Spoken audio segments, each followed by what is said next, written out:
Hello and greetings. You're watching DJ with Eye in the Sky Services. This is week 4 of Dutch Brothers and Wendy's construction monitoring in Ellsworth and University in Mesa, Arizona.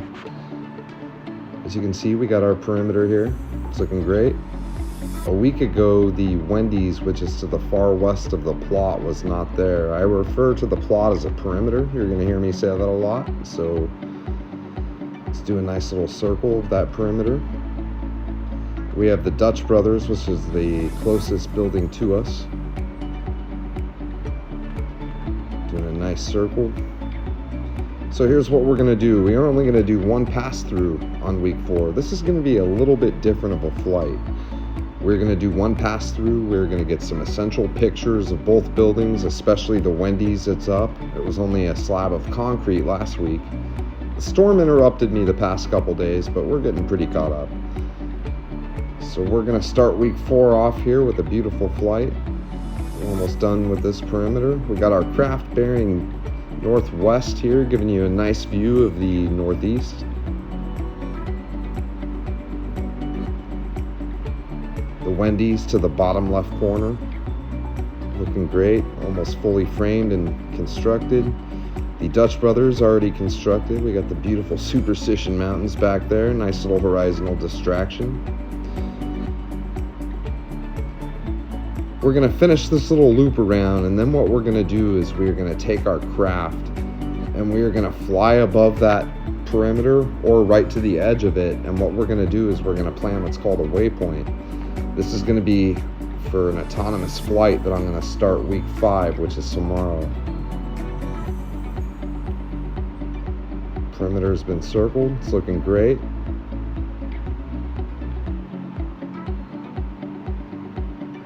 Now what I'm going to do is I'm going to do my essential pass through. I'm only going to take a few photos here from different angles, and I'm just going to do one westward pass through.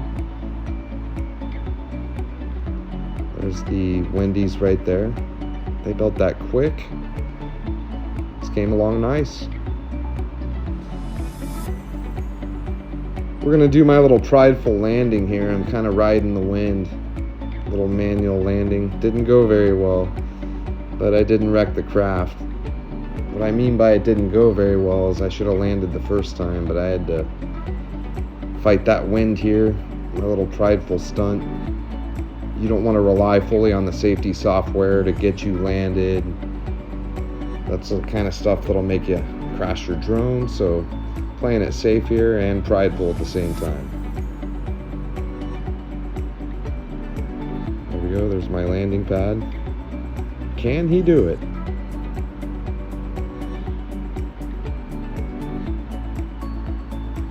It's not good to land your stuff near a lot of dirt. You can get dirt in those coils and pretty much brick your drone. So I always bring a pad with me whenever I go somewhere dusty. There we go, nice little clean landing finally. Alright, now this is what I see whenever I'm taking off. What we're doing now is we're going to plan our waypoint. So we're going to head over to the plot, which is the perimeter. We're going to plan a waypoint on the GPS, and then once I leave the field, what I'm going to do is I'm going to take that same waypoint and I'm going to remanipulate it and edit it, and we're going to do some map planning. This is the serious stuff here. We finally have a site that's coming along, so now we're going to do more features for it.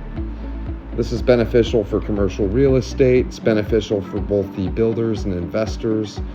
And it's also beneficial for whoever hired the laborers to know how the site is coming along in terms of finances and time efficiency. So now what we're doing is we are planning the waypoint. I have no waypoint saved. We're starting off fresh, and we're going to take this waypoint and we're going to bring this out of the field later, hook it up to the laptop at home or the office, and plan out the autonomous flight for week 5, which is tomorrow. Now, as you can see, there's these features for the waypoint. We're not going to pay attention to those features or worry about those because we're going to use our mapping software to create those same features for the autonomous flight. So we got our waypoint saved. As you can see, we had no history whatsoever. So we have a nice fresh save here. and we're gonna take this back from the field. We're gonna go ahead and land. We got what we needed. I'm over here to the north, across the street from the job site. We are gonna do an autonomous landing, and I'm gonna take over with a manual landing once the automatic return to home brings it within good proximity.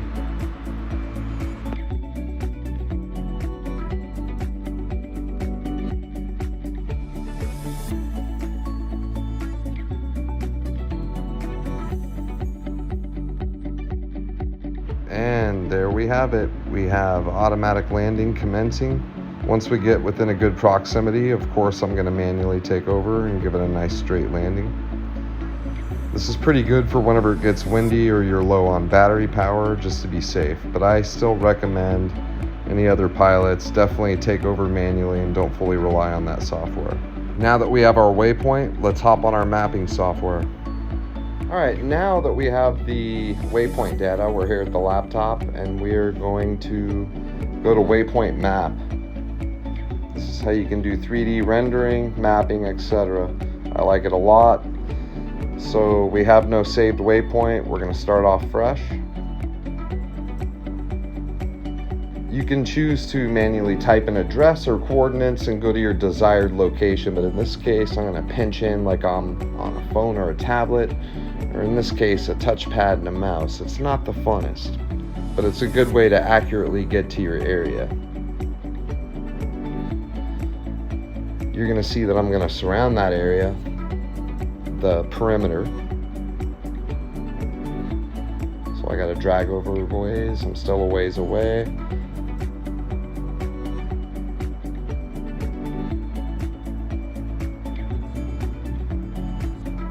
You'll basically see the perimeter. There it is.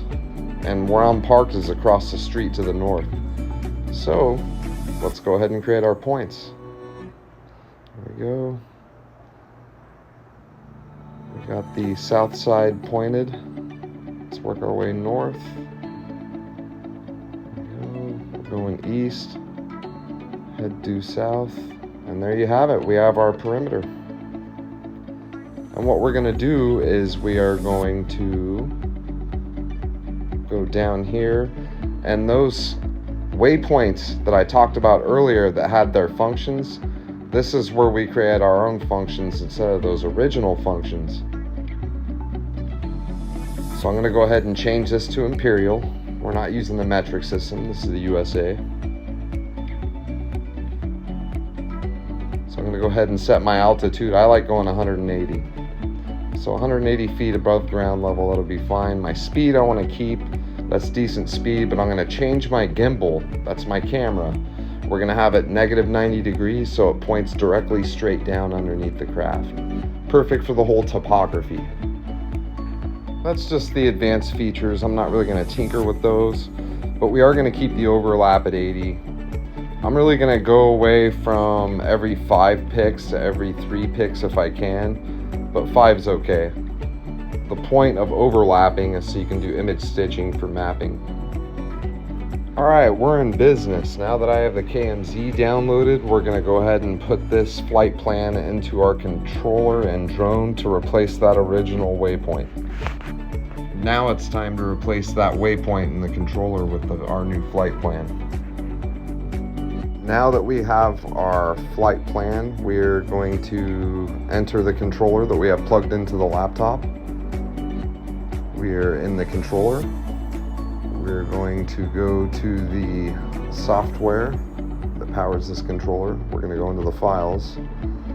It's going to be in Android. We're going to be looking for a waypoints folder here at the bottom.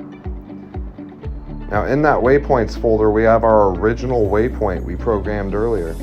So we're going to take that encrypted name of that waypoint. We're going to take the output.kmz that we made, and we are going to put it in that folder with those matching characters. So let's go ahead and copy that. Now we're going to rename the output to the actual encrypted name so everything matches and everything reads in the controller. And when we're done here, by the time we start week 5, it should fly autonomously and fly on its own and take up to 200 pictures. This will definitely help create the 3D rendering and mapping. And let's see how it goes for week 5. Week 4 is now complete. Thanks for stopping by, guys. Take care.